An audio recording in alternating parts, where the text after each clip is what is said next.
Hello everyone, this is Somesh. आज हम लोग क्वेश्चंस लेंगे based on opportunity cost and PPC. Last time हमने पीपीसी कर्व का डिटेल में पढ़ा था, ठीक है, सब्जेक्ट। और इसके बाद हमने अपॉर्चुनिटी कॉस्ट के बारे में पढ़ा था, ठीक है। अब उनसे रिलेटेड मैं यहाँ पे आपको कुछ क्वेश्चंस दे रहा हूँ और उन कुछ क्वेश्चंस को आपको आंसर करना है। मैं भी ये साथ में आपको आंसर करूँगा, पर ये क्वेश्चंस आपको हेल्प करेंगे सब्जेक्ट को समझने में।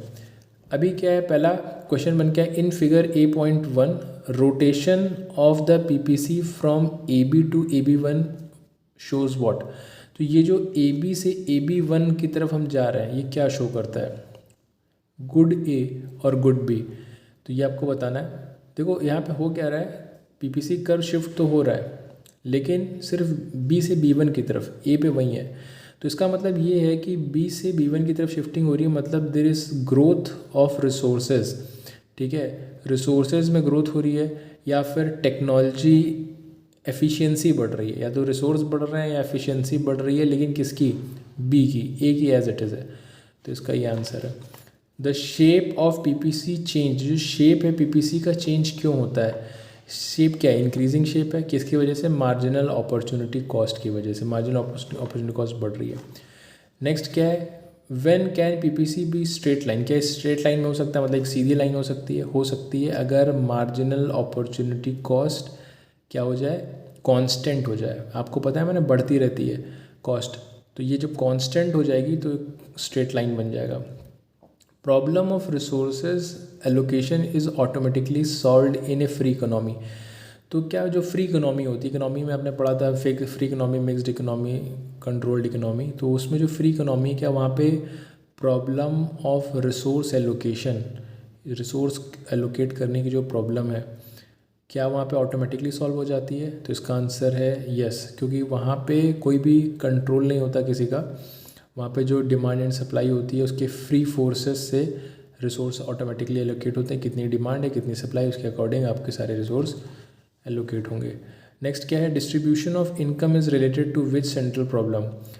ये आपने पढ़ा था, central problem for whom to produce, how to produce and what to produce. तो ये जो डिस्ट्रीब्यूशन ऑफ इनकम है किससे रिलेटेड है, this is related to for whom to produce, किसके लिए प्रोड्यूस करना है उससे रिलेटेड है। An economy produce goods and services in a manner such that it always operates on the PPC. एक इकोनॉमी है जो गुड्स प्रोड्यूस करती है इस तरीके से कि वो हमेशा पीपीसी कर्व पे ऑपरेट कर रही है। तो ये पॉसिबल नहीं है।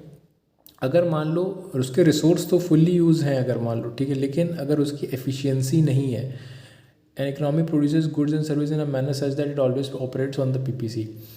तो ऐसा नहीं हो पाएगा, क्योंकि मान लो अगर, या तो उसके लिए दो ही कंडीशन है, आपकी फुल और एफिशिएंट यूज़ होगा तो ही पॉसिबल। अगर मान लो फुल यूज़ नहीं कर रहे हो रिसोर्सेज का, एफिशिएंट यूज़ नहीं कर रहे हो, तो हमेशा पीपीसी कर्व के पास रहोगे, इनसाइड रहोगे, पीपीसी कर्व पे नहीं रहोगे, ठीक है। समवेयर मान लो इधर हो, इस तरफ हो, ऐसा कहीं, ठीक है। Marginal opportunity cost falls as resources are shifted from use one to use two. मतलब यहाँ से अगर यहाँ शिफ्ट कर रहे हो तो क्या जो मार्जिनल अपॉर्चुनिटी कॉस्ट है फॉल हो गई, नहीं, ये बढ़ती है, ठीक है, इसीलिए स्लोप ऐसा है। Why should there be huge unemployment in India when scarcity of resources is a universal fact. भाई अगर यूनिवर्सल फैक्ट है स्कैरसिटी, तो लेबर की कमी अगर स्केयर है तो ऑब्वियसली उसका हमें फुल यूज़ कर लेना चाहिए, बट ऐसा नहीं है, अनएम्प्लॉयमेंट फिर भी है। देखो जब भी लेबर की बात आती है एज अ रिसोर्स, तो उसके साथ कैपिटल की भी बात आती है। अभी हमारे पास लेबर तो कम मतलब है, लेकिन हमारे पास कैपिटल बहुत स्केयर है, उनको देने के लिए हमें कैपिटल चाहिए, पैसा चाहिए, राइट। तो इस वजह से अनएम्प्लॉयमेंट ज़्यादा है। Does India operate on PPC, क्या इंडियन इकोनॉमी ऑपरेट करती पीपीसी पे, तो नहीं, ऐसा नहीं है, बिकॉज अगेन जब फुल यूज़ कर ही नहीं रहे हम लोग रिसोर्सेज का, एफिशिएंसी हमारी उतनी है नहीं, तो इसके लिए हम पीपीसी कर्व पे नहीं है, ठीक है। Unemployment shift the PPC to the left. अभी देखो लेफ्ट और राइट क्या है, ये आपका पीपीसी है, इसके इधर राइट साइड है, इसके इधर लेफ्ट साइड है। तो क्या अनएम्प्लॉयमेंट से पीपीसी कर्व शिफ्ट हो जाता है, नहीं। अनएम्प्लॉयमेंट मतलब क्या, रिसोर्सेज, ठीक है, ह्यूमन रिसोर्स, राइट। मैंने क्या बोला था कि ये हाईएस्ट पॉसिबल कॉम्बिनेशन है। हाईएस्ट पॉसिबल मतलब अगर आपकी फुल यूज़ हो रहा है रिसोर्स का और एफिशिएंट यूज़ हो रहा है रिसोर्स का, तो आप ए बी प्रोडक्शन कर पाओगे।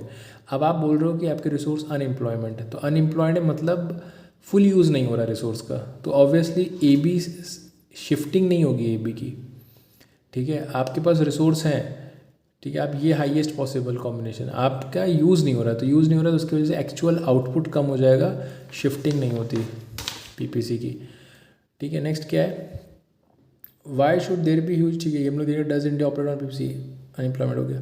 नेक्स्ट पॉइंट्स टू रिमेंबर, कुछ पॉइंट्स भी होंगे, कुछ क्वेश्चन भी इसमें। Opportunity cost is the cost of a factor in its next best alternative use. देखो मैंने अपॉर्चुनिटी कॉस्ट की डेफिनेशन दी थी, एक और डेफिनेशन भी है, बहुत याद रखना, क्योंकि कई बार कुछ क्वेश्चंस ऐसे होंगे जिसमें आपकी कंप्लीट डेफिनेशन अपॉर्चुनिटी कॉस्ट की नहीं दी हुई है, तो इसके लिए मैं बोल रहा हूँ it is a cost of a factor in its next best use. For example, मान लो अगर तुमसे कहा जाए कि तुम्हारे पास 2 जॉब अपॉर्चुनिटी है, ठीक है, और एक जॉब में तुम्हें 25,000 मिल रहा है, एक में तुम्हें 40,000 मिल रहा है। तुमने डिसाइड किया ऑब्वियसली कि तुम 40,000 वाली जॉब ले रहे हो, तो जो नेक्स्ट बेस्ट ऑल्टरनेटिव था, नेक्स्ट बेस्ट ऑल्टरनेटिव वो था 25,000, तो तुम्हारी अपॉर्चुनिटी कॉस्ट हुई। अभी total monetary loss to be consider for opportunity cost, total monetary loss कितना है? टोटल मॉनेटरी लॉस होता है भाई कि फॉर एग्जांपल तुम टोटल मॉनेटरी टर्म्स में, अगर कभी कोई ऐसा अब बात आ जाए कि जहाँ पैसे से रिलेटेड तुम्हें देखना है 2 चीज़ों में, तो उसमें जो दूसरी चीज़ नेक्स्ट बेस्ट यूज़ होगा उसमें तुम्हें सब मॉनेटरी पूरी वैल्यू ऐड करनी पड़ेगी। जैसे मैंने एग्जांपल दिया 25,000 40,000 वाला, तो उसमें 25,000 का कंप्लीट मॉनेटरी वैल्यू है, अगर उसमें कुछ और भी चीज़ें होंगी तो वो भी हम ऐड करेंगे, तो that would be the opportunity cost. More employment will shift the PPC, will shift, क्या एम्प्लॉयमेंट ज़्यादा हो जाने से पीपीसी तुम्हारा शिफ्ट करेगा? तो भाई ज़्यादा, अगर जैसे कम में मैंने बताया था, अगर कम एम्प्लॉयमेंट है तो तुम यहाँ पे थे, अगर ज़्यादा एम्प्लॉयमेंट भी हो जाएगा तो ऐसा नहीं है कि तुम्हारा जो है पीपीसी शिफ्ट करेगा। देखो हाईएस्ट पॉसिबल क्या है, अगर तुम ये ए बी जो लाइन है ये दिखाती है ये कि अगर आपके पास जो भी रिसोर्सेज हैं वो अगर फुल पे वर्क करेंगे तो ए बी अटेन होगा। तो अगर आप एम्प्लॉयमेंट दे भी रहे हो तो उससे कोई बहुत फ़र्क नहीं पड़ेगा, मतलब शिफ्टिंग नहीं होगी आपके पीपीसी की, ठीक है।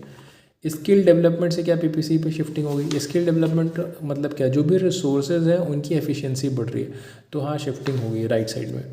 Make in India will shift PPC, अगर मान लो मेक इन इंडिया क्या होगा? मेक इन इंडिया मतलब मोर कैपिटल, फॉरेन कैपिटल आ रही है इंडिया में, जब फॉरेन कैपिटल ज़्यादा आएगी तो हमारे पास पैसा होगा, हम ज़्यादा लोगों को एम्प्लॉयड कर पाएंगे, प्लस और कैपिटल बेस्ड हमारी एफिशिएंसी बढ़ेगी, तो ऑब्वियस सी बात है यहाँ पे रिसोर्स आ रहा है तो उसकी वजह से शिफ्टिंग होगी राइट साइड पे। प्रॉब्लम ऑफ चॉइस और एलोकेशन ऑफ रिसोर्स और रैशनल मैनेजमेंट आर सेम। तो देखो भाई एक चीज़ समझो, सेंट्रल प्रॉब्लम अलग चीज़ है, मतलब topic, problem of choice, allocation of resource and rational management अलग चीज़ें हैं, ठीक है। ये कोर प्रॉब्लम इकोनॉमी की, और सेंट्रल प्रॉब्लम होती है for whom to produce, how to produce, what to produce. Exam में जब क्वेश्चन आता है तो कई बार प्रॉब्लम ऑफ चॉइस लिख के आएगा, कई बार problem of allocation of resource लिख के आएगा, कई बार रैशनल मैनेजमेंट लिख के आएगा। तो ध्यान देना कि मतलब क्या चीज़ लिखी हुई है, ये तो सेम है लेकिन ये डिफरेंट किससे है, सेंट्रल प्रॉब्लम से। तो that's it, hope so you liked it this question sessions, ठीक है। अभी अगले बार हम लोग मिलेंगे नेक्स्ट चैप्टर के साथ, टिल देन गुड बाय।